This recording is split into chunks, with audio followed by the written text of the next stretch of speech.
So hey, what's going on everybody? So today I'm going to be showing you everything that I picked up in the month of July during the Barnes & Noble Criterion sale. So I actually did make a in-store vlog type video earlier this month. At the time I already had 7 titles and I said I was pretty much done for the month. To be honest guys, this is more than likely like 90%. I'm like 90% sure that I'm done.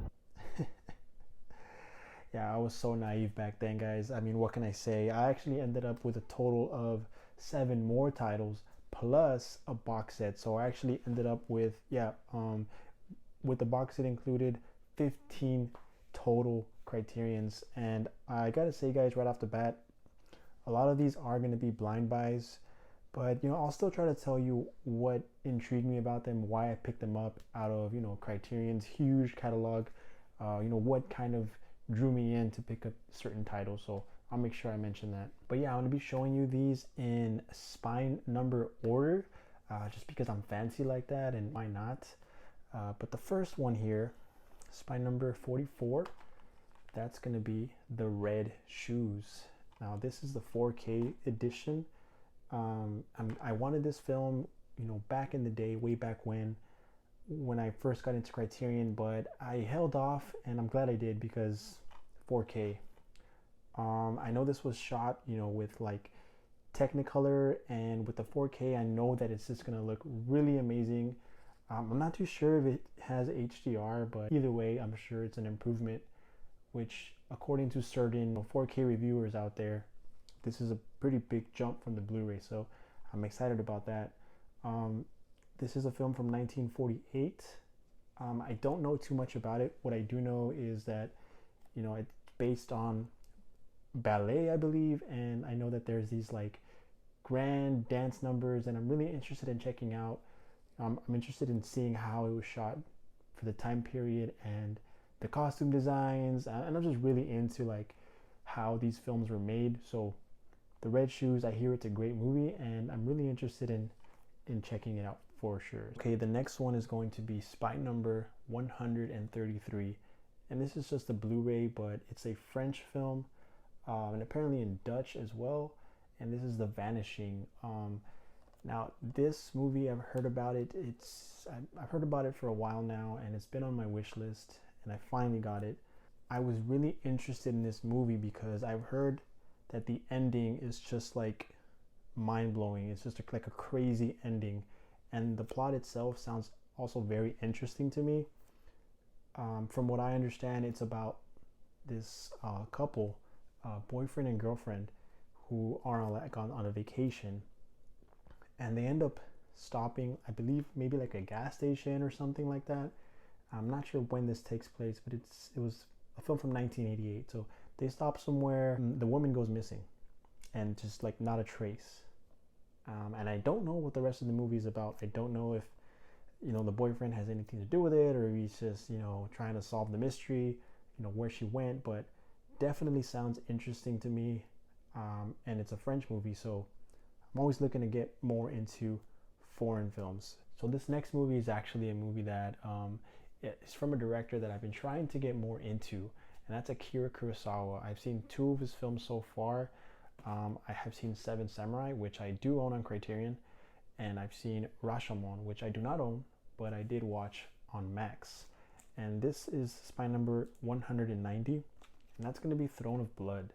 Throne of Blood is a film from 1957, and apparently it's a Macbeth adaptation. I'm a little bit familiar with the story of Macbeth, of course. I think we all read it in high school, college, but I feel like this is going to be a great adaptation, just because, of course, it's directed by Kurosawa, and I'm assuming samurais are in this, so that's just really intriguing to me.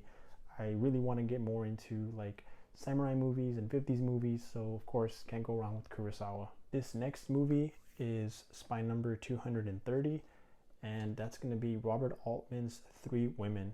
I actually had to get this one off of Amazon because my stores didn't have it in stock, but no worries, I was able to snag a copy anyways. But Robert Altman is a filmmaker that I have heard of. Now, I can't say I'm too familiar with his work. I don't believe I've seen any of his films, but Three Women is one that I've heard people speak very highly of. If you follow the Misfit Pond on YouTube, Carlos, he has spoken very highly of this movie and just of Robert Altman in general. So I really want to watch this. Also because it stars Sissy Spacek. I hope I'm saying that correctly. Sissy Spacek. But I've seen her in Carrie, which I was a really big fan of Carrie, and I thought she was great in that. So I really want to see her in more films. And Shelley Duvall, who is also just, a fascinating actress to me, with her history and the things that she had to endure during her career. So I'm really looking forward to seeing this one. I don't like to read too much about a movie or look into it, the premise too much. I like to go in just blind a lot of the times, just so I'm surprised, and so I can't really tell you what this is about too much. 3 women. I mean, there's 2 women on here. Where's the third? I don't know. I'll watch the film and find out. Spy number 374. I did recently watch this. I actually streamed it before I bought it, and that's Bicycle Thieves. It's about this guy who plays the main lead, of course, and I believe this takes place in like post-war Rome, I want to say, and he's kind of like, the whole country is just war-torn, living in poverty, of course, and he's, I want to say, lower class, and he gets a job. He gets an opportunity, which is going to be a great job to provide for his family, and it requires a bicycle. One day he's out, I think it was his first day on the job, he's out doing his job, and lo and behold, his bicycle goes missing, and him and his son and a couple of other friends join in on the search for these thieves to try and retrieve the bicycle, so of course he can keep his job and provide for his family. But it's a very realistic and emotional movie. There are some great moments with this child actor here. I don't know his name, but he did great in it. There were certainly moments that made me feel for the family and just made me feel for people that are in these types of situations, because it's just very realistic, and from what I heard, this director, he wanted to make this movie as realistic as possible. I know it kind of began that neo-realism movement in cinema, but I believe that he chose this child actor out of the crowd. Like, they were just filming, and the child was part of the crowd watching the film making process, and just kind of pulled him in and casted him as the child. So that's pretty cool. But it's a short watch at only 89 minutes. So if you're someone who is maybe a little hesitant to get into older films or subtitled movies, I think this is a good place to start, because it's a simple premise, it's easy to follow, it's engaging, it doesn't have like this hard to follow story or dialogue. So I think this is a great movie to start with. On this next one, I don't have much to say, I'll be honest, but that's Spy number 810, and that's In a Lonely Place. All I know is that it stars Humphrey Bogart, and he's pretty much the only reason that I bought this. I am unfamiliar with Humphrey Bogart. One of the reasons why I love to buy Criterions is because it allows me to discover films and filmmakers and actors and actresses that I otherwise never would have heard of or even seen their work. So Humphrey Bogart is definitely an actor that I need to get more familiar with. So I've heard great things about this movie, and I think this is a good film to start to check out more of Bogart's work. This next movie is another recent 4K release. That's Spy number 860, and that's going to be Mildred Pierce, starring Joan Crawford, another actress that I'm not super familiar with, but I'm trying to get more into movies from the 40s, the 50s, 60s, just decades that I have missed out on over the years. But I was very interested, first of all, because it's a black and white movie, and I'm trying to watch more of those, but also because of the premise. It sounds very interesting. From my understanding, again, I have not seen it, is just basically Joan Crawford plays this single mother, works a full-time job, and she's trying to support her daughter, and her daughter is like this ungrateful girl who doesn't appreciate what her mother's doing. And I don't know the details. I think that's the gist of it, but it sounds relevant to this day. I mean, you have families in that situation to this day, so I think it's a movie that I might be able to resonate with and really enjoy and appreciate. So had to get Mildred Pierce, and glad I got the 4K of that. Okay, next, A Rare Sighting, a movie that I have seen from the stack here. It's gonna be spy number 977, Blue Velvet. Guys, Blue Velvet was my introduction to David Lynch. I have not seen any David Lynch films until I saw Blue Velvet, and from what I understand, Blue Velvet is one of his more accessible films, you know, to majority of audiences. I know films like Eraserhead get pretty wacky and wild, and you know, Mulholland Drive is another one that I have not seen but I do own, and I hear that it's one of those, like, you know, like mind-blowing, just really gets you thinking, you know, what did I just watch kind of movie. So Blue Velvet is not like that. It's pretty straightforward. It's a very simple story, and it's very enjoyable if you ask me. Dennis Hopper is in this, and he just plays like this menacing, unlikable, just like jerk, and he does a great job of it. And of course you have Laura Dern, so of course she's always great. Kyle MacLachlan, I'm gonna butcher that last name, I'm not even gonna try, apologies, but Kyle MacLachlan, there, I tried. But the one actress that I really enjoyed in here was, you know, I'm looking for her name, I don't want to get it wrong, but yeah, here it is, Isabella Rossellini.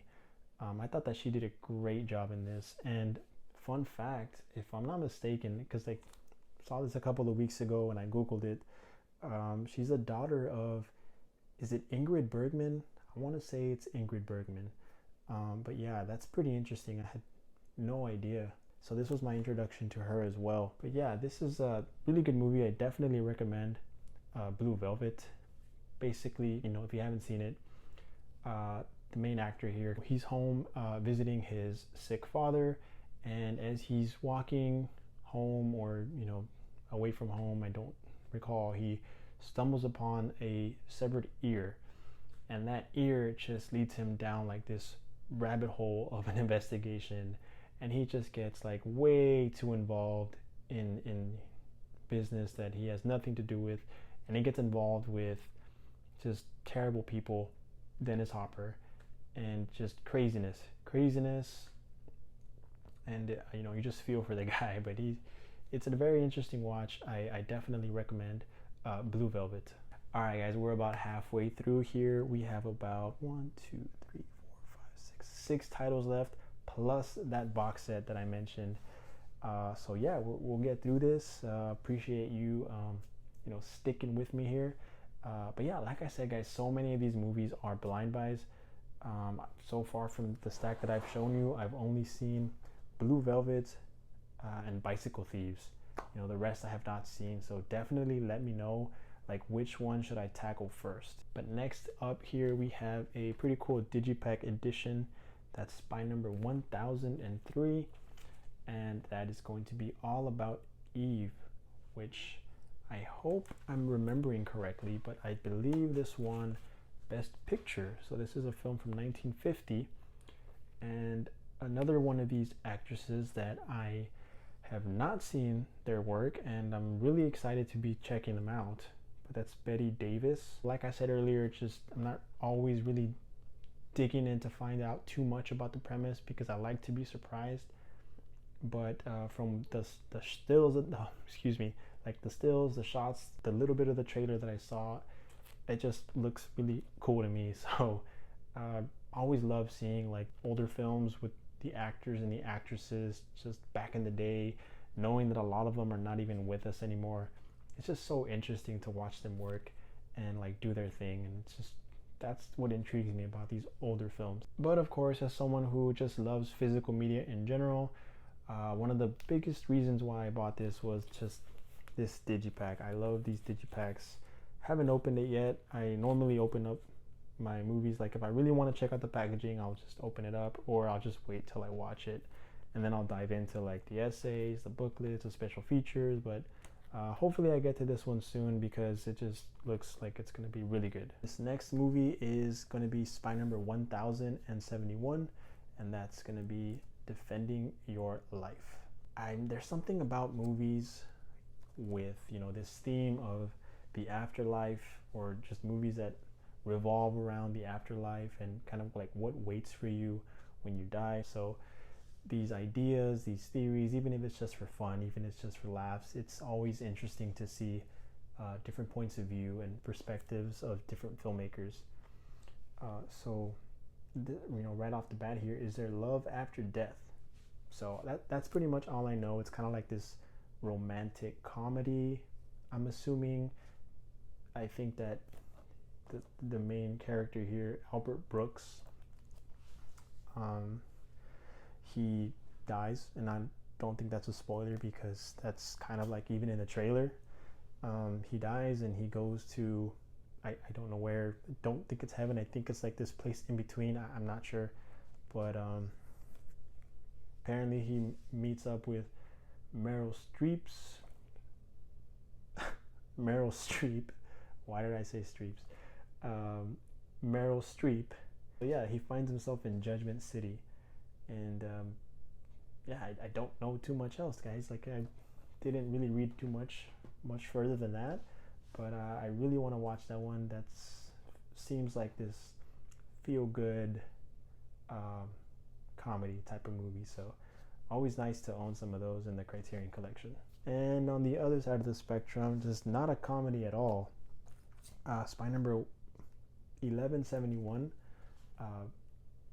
Romeo and Juliet by filmmaker Federico Franco. Man, how many names have I like messed up in this video alone? Like, I want to add like a count. Like, every time I butcher a name, just add a count. I'm probably up to like 20 by now. Franco Zeffirelli, another one of those like Shakespeare adaptations, and of course, a lot of you have probably seen this before in high school. I actually did not. My high school sucked. Didn't show us much. I do remember watching Schindler's List in history class, but we didn't get exposed to too many films. But I know this is one that was shown in a lot of high schools, so I actually have never seen it. I blame my school district, my former school district. But this stars this actor who I'm not familiar with, Leonard Whiting. I'm not too sure who that is, but I am familiar, kind of, with Olivia Hussey. I really enjoyed her performance in Black Christmas, so she's a big reason why I picked up Romeo and Juliet, and of course just the whole Shakespeare aspect of it, the adaptation. I'm intrigued to watch that. I love these like grand movies with costume designs and like period pieces. Just, I'm a sucker for that. I really enjoy that. And I know there's some controversy surrounding this film, of course. I'm not gonna beat a dead horse at this point. You all know what I'm talking about, but that's kind of another reason why I bought this, just to make sure I have a hard copy of this film, and no one can take it away. It's my way of preserving film history, so really wanted to get that and check it out. Hey, another one that I've seen, and that's going to be spy number 1179, Targets. Now, Targets, I bought this because two reasons. The main reason was that it stars Boris Karloff, who I have seen in Frankenstein, and of course he's a super famous, well-known actor, so I wanted to watch him in something other than a Universal, classic monster movie. So got it for that, and did not disappoint. I thought that he did a great job. I believe this was the last film that he was in before he passed, so it was a really good role for him for that stage in his life. It kind of went hand in hand, like what he was going through. If you've seen it, you know what I'm talking about. Plays this older actor who is kind of like at the tail end of his career, and society is moving on to a new generation of film and filmmakers, and he just feels his time is up. but that's kind of like a side story to the title here, Targets. So this was directed by Peter Bogdanovich, and it's mostly about this seemingly normal guy who has these kind of like intrusive thoughts or these bad feelings, and he wants to do something bad. He wants to harm people, and of course he ends up purchasing a weapon and unfortunately, harming innocent people.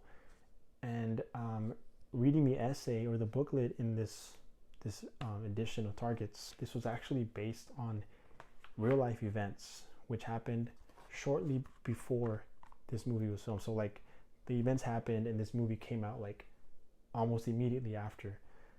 It was based on the University of Texas at Austin shooter. Back in the 60s was a guy who like climbed up to one of the highest towers at the University of Texas in Austin and just started, and unfortunately there were some casualties. So this film is kind of, the killer in this film is kind of based off of him. It doesn't take place in Austin, but it's kind of loosely based around him. So sad to say, this thing with mental illness and mass shooters, mass killers, whatever you want to call it, it's still relevant today. So pretty important piece of cinema here. I really enjoyed it.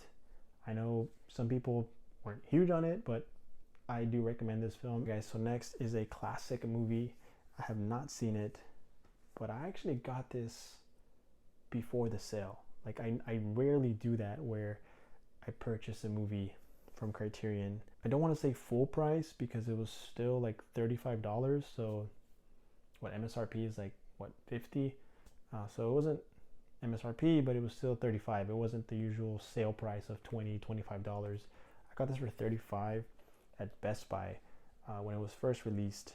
That's Thelma Louise. And of course I picked it up because it's just a well-known, beloved film starring two actresses that I really do like. Gina Davis, Susan Sarandon, great actresses. And the packaging is, I really want to open this up. I should have opened it up to check it out. Like, I can't believe I've held off this long. This will probably be one that I just open up just to see the supplements and things like that. I mean, I really should do that.